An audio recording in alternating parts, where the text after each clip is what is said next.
He keys felt heavy in James Mitchell's hand as he stood at the end of the gravel driveway, taking in the full view of his inheritance. The late afternoon sun cast a golden glow across the weathered two-story farmhouse, its white paint peeling in places but still proud against the backdrop of maple trees whose leaves were just beginning to hint at autumn's approach. 6 months ago, his grandfather Walter had passed away at 92, leaving James this 5-acre slice of rural paradise on the outskirts of Meadowbrook County. For a 34-year-old software developer who'd spent the last decade in a cramped downtown apartment, breathing recycled air and falling asleep to the sounds of traffic, this inheritance felt like salvation. "You should have seen this place in its prime," said Eleanor, his grandfather's elderly neighbor who had met him with the keys. "Walter kept everything running like clockwork, especially that well of his." James followed her gesture toward the stone-encircled well standing about 50 yards from the house. It had a sturdy locked wooden cover and was surrounded by a small but solid fence, his grandfather's handiwork, no doubt. "That well's been providing water to this property since before electricity came to the county," Eleanor continued. "Your grandfather was especially protective of it. Said it saved the orchard during 3 different droughts when the county was on water restrictions." James smiled, remembering his childhood visits and the cool, sweet water his grandfather would draw up for him to drink. "It's still functional." "Oh, absolutely. Walter had it inspected and the pump modernized just 2 years ago. Said he wanted to make sure whoever got the place wouldn't have to worry about water." As they walked toward the house, James noticed something that hadn't been there during his last visit before his grandfather's passing. A small, discreet sign at the entrance to the driveway that read Meadowview Estates. "What's that about?" he asked, frowning. Eleanor's expression soured slightly. "That's the new subdivision development. Started about 3 years ago when the Hendersons sold their 100 acres to that developer from the city. Before we knew it, they carved it up into half-acre lots with those cookie-cutter houses." She gestured toward the horizon where the rooftops of identical homes were visible just beyond a line of trees. "And somehow this property got included?" "Not without a fight," Eleanor assured him. "Your grandfather was furious when they tried to force him into their homeowners association. Said he'd lived here 60 years without anyone telling him what color his mailbox should be, and he wasn't about to start his age." Inside the house, Eleanor showed James his grandfather's study where a meticulously organized file cabinet contained all the property documentation. While Eleanor made tea in the kitchen, James discovered a thick folder labeled HOA. Important. Inside, he found a series of letters between his grandfather and various lawyers, culminating in what appeared to be a negotiated agreement. According to the documents, his grandfather had eventually relented and joined the HOA, but only after securing specific written exemptions for what the contract called pre-existing agricultural features, which explicitly included the orchard, the well, the barn, and even the right to keep the house's original paint scheme. "Your grandfather was sharp as a tack right to the end," Eleanor said, returning with 2 steaming mugs. "He told me he figured the HOA would eventually be an issue for whoever inherited the place, so he made sure to get everything in writing. Paid a pretty penny for that lawyer from the city, but said it was worth every cent." James nodded, carefully returning the papers to their folder. "Why would he join in at all, though?" "Property taxes," Eleanor said simply. "The development brought valuations up, and at his age he qualified for certain exemptions through the HOA. Plus," she added with a knowing smile, "Walter always said sometimes it's better to be inside the tent looking out than outside getting rained on." He wanted to have a vote in their meetings. As the evening light began to fade, James walked the property's perimeter alone, pausing at the well. He ran his hand over the smooth stones, worn by generations of his family. The neighboring subdivision, with its manicured lawns and identical houses, seemed like a different world entirely.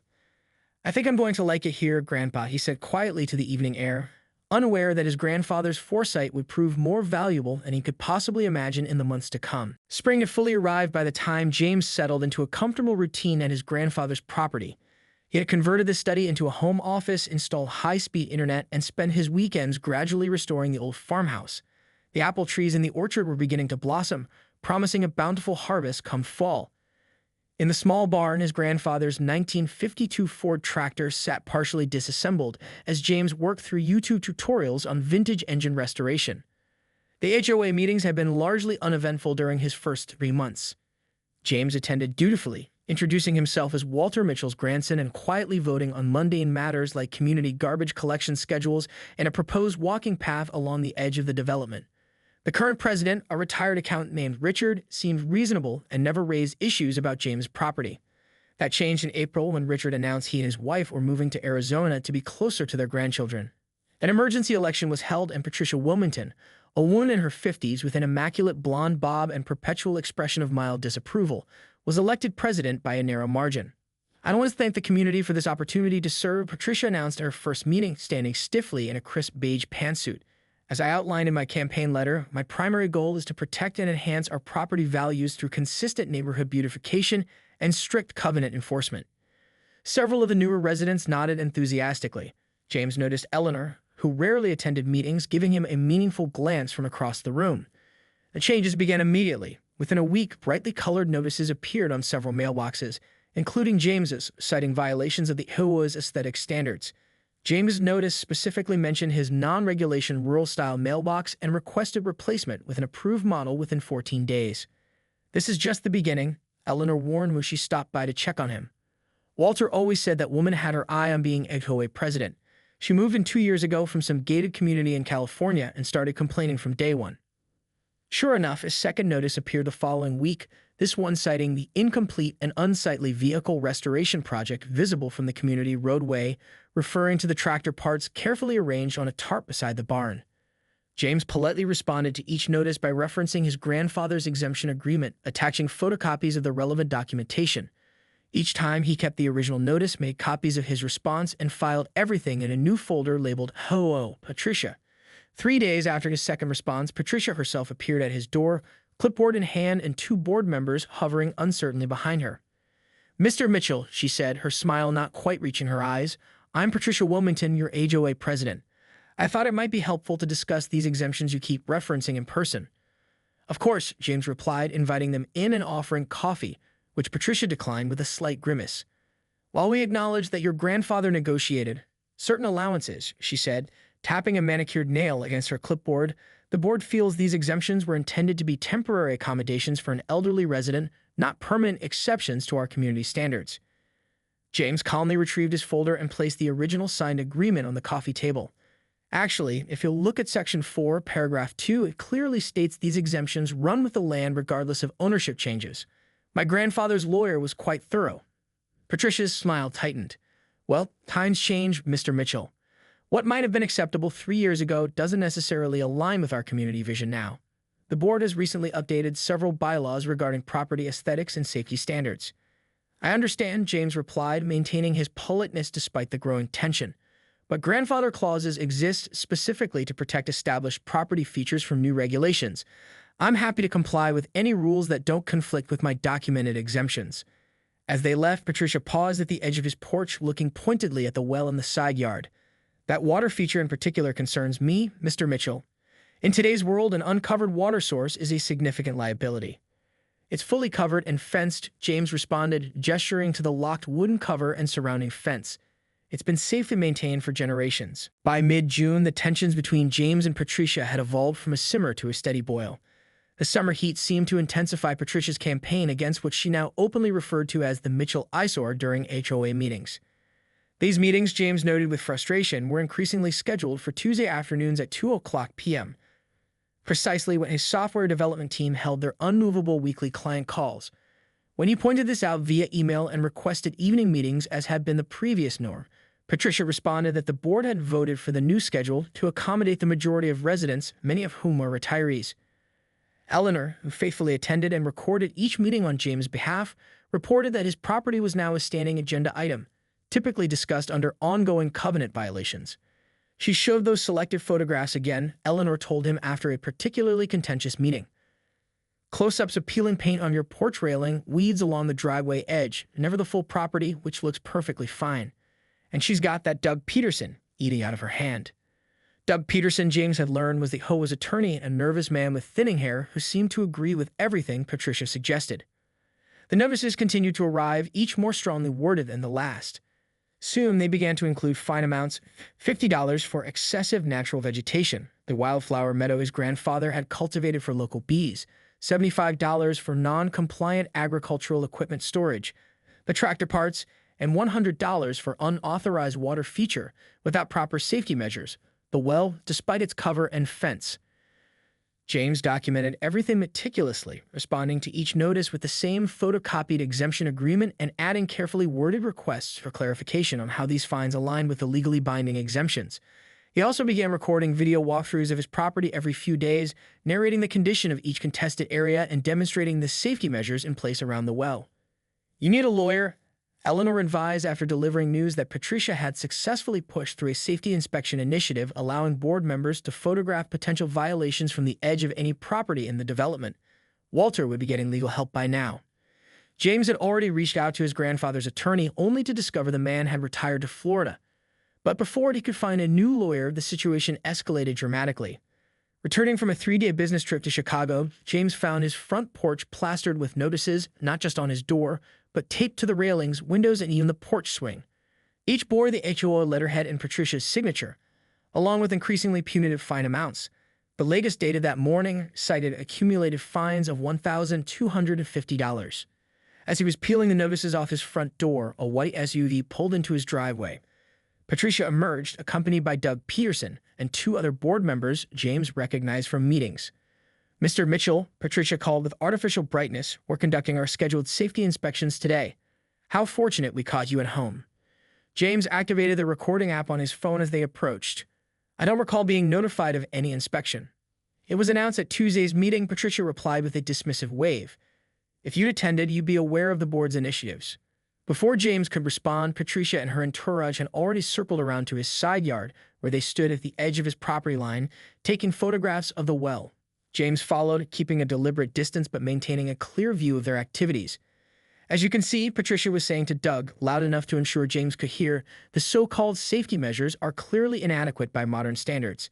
The fencing isn't childproof, and that wooden cover could rot or be removed. The cover is locked and checked regularly, James interjected, and the fence meets the same specifications as those around swimming pools in the county.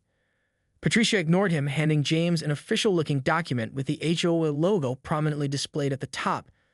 This is an emergency action notice, Mr. Mitchell. The board has determined that your well poses an immediate danger to neighborhood children. You have 48 hours to secure it properly according to our updated safety standards, or the HOA will be forced to take corrective action.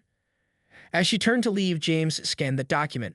This requires removal or permanent sealing of the well. That directly contradicts my exemptions. Patricia smiled, a cold, calculated expression that made the hair on the back of James's. James woke early Saturday morning, the gentle chirping of birds outside his window gradually overtaken by the unmistakable rumble of a heavy diesel engine. Disoriented and still half asleep, he fumbled for his phone. 6:42 a.m. The rumbling grew louder, accompanied now by the distinct sound of tires crunching on gravel. Throwing on a t-shirt with his pajama bottoms, James hurried to the window. The sight that greeted him sent a jolt of adrenaline through his system. A massive yellow and white cement truck was backing into his driveway, its rotating drum already spinning. What the hell? He muttered, grabbing his phone and rushing downstairs and outside barefoot. The scene that greeted him was surreal. Patricia Wilmington stood in his driveway in pressed khakis and a polo shirt emblazoned with the Meadowview Estates logo, clipboard in hand, directing the cement truck toward his well. 2 men in work clothes were removing the wooden cover and fence while a third unfolded a metal chute from the truck. Stop, James shouted, rushing across the dewy grass. What do you think you're doing? This is private property. Patricia turned, her expression momentarily startled before settling into a practiced smile. Good morning, Mr. Mitchell. I did knock, but you must have been deeply asleep. Get that truck off my property now, James demanded, already recording with his phone. You have no right to be here. Patricia's smile didn't waver as she produced a document from her clipboard. Actually, we have every right. As per the emergency action notice you received Thursday, you failed to address the critical safety violation within the required timeframe. Section 7.3 of the HOA bylaws grants the board authority to remedy imminent safety hazards at the homeowner's expense. James stepped closer, scanning the document she held up, not close enough for her to claim he had touched her, but enough to see it was a different form than what he had received. This one had signatures at the bottom and an official-looking stamp. That's not what you gave me Thursday, he said, keeping his voice level despite his racing heart. And removing my fence and lock has made this more dangerous, not less. We're not removing anything, Mr. Mitchell, Patricia replied with exaggerated patience. We're permanently securing a hazard in accordance with county safety protocols for abandoned wells. The cement truck driver had stepped down from his cab, looking uncertainly between James and Patricia. Ma'am, if the homeowner is objecting. James spent Sunday in a daze, alternating between staring at the concrete-filled well and methodically organizing his documentation. By Monday morning, the cold clarity had replaced his initial shock and anger. He called his supervisor at the software firm, explaining the situation and requesting emergency personal days. Then he opened his laptop and began researching property attorneys. By noon, he had scheduled consultations with 3 different lawyers specializing in HOA disputes. The first two listened sympathetically but offered cautious assessments, mentioning lengthy civil proceedings and the notorious difficulty of fighting HOA boards even in cases of clear overreach. His third appointment was with Maria Gonzalez, a sharp-eyed woman in her 40s whose office walls displayed multiple framed newspaper articles with headlines like "Homeowner Prevails Against Development Corporation" and "Attorney Secures Landmark Ruling in Property Rights Case." "Let me see everything," she said after James had outlined his situation, pushing aside her desk calendar and clearing space. Every notice, every response, every piece of documentation from the beginning. James placed his meticulously organized folders on her desk, starting with his grandfather's original HOA exemption agreement. Maria reviewed the documents in silence, occasionally nodding or making small notes. When she reached the photos and video of the concrete incident, her expression darkened. "This is one of the most blatant cases of HOA overreach I've seen in 15 years of practice," she said, finally removing her reading glasses. "Most HOAs at least try to maintain the appearance of following their own procedures." "So you think we have a case?" James asked, the first glimmer of hope he felt since Saturday morning. Maria smiled, a sharp, predatory expression that reminded James of a hawk spotting a field mouse. "Mr. Mitchell, we have much more than a case. This Patricia person has walked directly into what I can only describe as a perfect legal trap." She pulled out a legal pad and began sketching out bullet points. "First, your grandfather's exemption agreement is ironclad. I know the attorney who drafted it, and he's meticulous. Second, the HOA violated its own bylaws by taking action without proper notice or meeting quorum requirements for emergency decisions. I can tell from the timestamps on these emails that this was never properly put to a vote." James nodded, following her reasoning. "And the forged documents?"